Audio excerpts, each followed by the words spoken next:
Hey there. So you're looking for a dog trainer here in Huntersville, right? It can feel like a big decision. Well, we're going to break it all down for you. This is going to be your go-to guide to help you feel really confident about finding the perfect person for you and your pup. Okay, let's picture this for a second. You're taking a nice, calm walk at Ramsey Creek Park. Or maybe you're grabbing a bite on a patio on Gilead Road and your dog is just chilling by your side. No pulling, no jumping. I mean, that's the dream, right? And listen, with the right training, that is totally possible. So, let's get right to it. The thing is, you don't just want any training. You need training that fits your life right here in Huntersville. We're talking about getting your dog ready for real-world stuff like a walk around Lake Norman or a busy afternoon at Birkdale Village. Yeah, and this goes way beyond just sit and stay. It's about building real-life skills. Think about it. Your dog has to be cool with busy shopping centers, all the people on the sidewalks, and, all the different smells and sounds you get on those lakeside trails. That's what really matters. Okay, so what does good training actually look like? How do you spot the difference?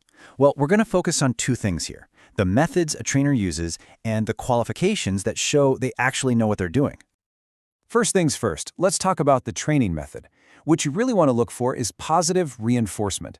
All that means is that the trainer uses rewards, treats, a favorite toy, lots of praise to build up good behaviors. It works so well because it's all about building a trusting relationship, and those good habits, they actually last. And on the flip side of that, you also need to know what to steer clear of. Here's a huge red flag: any trainer who uses fear, intimidation, or anything that causes pain to get a dog to do something. Seriously, if you see that, just walk away. That's not good training. So, how can you tell if a trainer is legit without having to guess? Well, certifications are a great shortcut. I know these acronyms can look a little intense, but they're not just random letters. They mean that a person has actually studied and passed tests on things like animal behavior and humane training methods. A CPDTKA, for instance, means they passed a big knowledge test. And some of these others, like the IAABC or CBCC ones, often mean they specialize in tougher behavior cases. Seeing these is a really good sign that they take their profession seriously. All right, let's get into the nitty-gritty, the different types of programs you'll see, and of course the costs. We want to help you find something that works for your dog, for your schedule, and for your budget. For the most part, you're going to see two main formats. You've got your group classes, which are awesome for helping your dog learn to listen even when other dogs and people are around. Perfect for general obedience. Then you have private lessons, often right in your home. These are amazing for tackling specific problems, like your dog going nuts when the doorbell rings, because the trainer can see and fix the issue right where it's happening. And now for the big question: what does it all cost? This chart gives you a pretty good ballpark for what to expect here in Huntersville for 2025.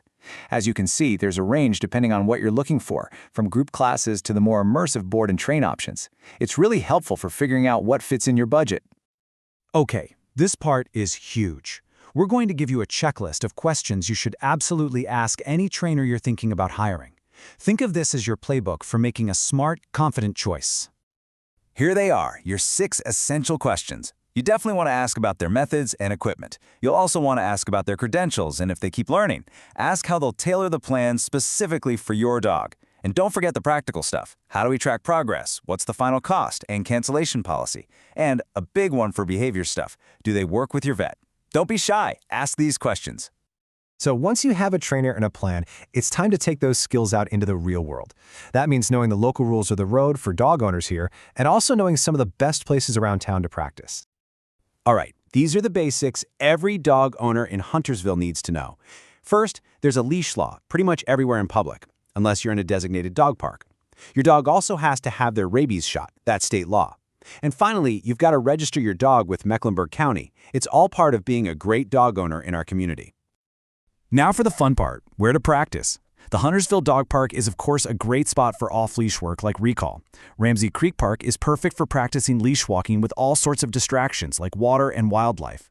And Latta Plantation is awesome for building focus when there are other people or even horses on the trails. A good way to approach it is to start somewhere quieter, maybe like Latta on a weekday, and then slowly work your way up to somewhere really busy, like Birkdale Village on a Saturday. It's all about building up your dog's confidence. So when you put it all together, what's the best way to get your dog ready for a great life here in Huntersville? It's really that simple combination of finding the right professional to guide you and then putting in the practice out and about in our community. At the end of the day, having a well-trained dog just makes everything better. It means every walk around your block is more relaxing. It means when friends come over, it's not total chaos. And it just makes those quiet nights at home even better for you and for them. Happy training!